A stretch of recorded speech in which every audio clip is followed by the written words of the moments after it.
Okay, it's a beautifully sunny day here. It's like Christmas Eve. We had a great full moon party last night with some new friends and some old friends. New friends and newer friends, I should say. And I wanted to show you, as you get closer to this bush, all the animals that rustle in it. I think they're lizards. Do you hear them all? So you hear my feet go stomp, stomp, stomp. But then as you get closer to the bush, oh, now they stopped. I scared them all.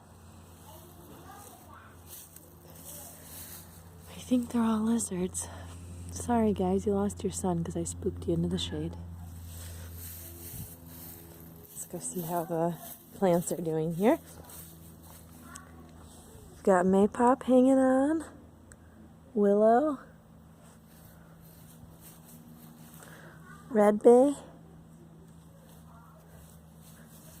Chapman's cassia, which an animal at some point ate all the leaves off of, and they're back.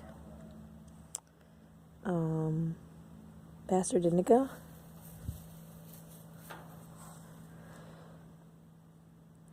false nettle, plantain. Let's see if you can see any of those broadleaf plantain anymore. Into seed. And rue. All right, that's our yard today. Bye.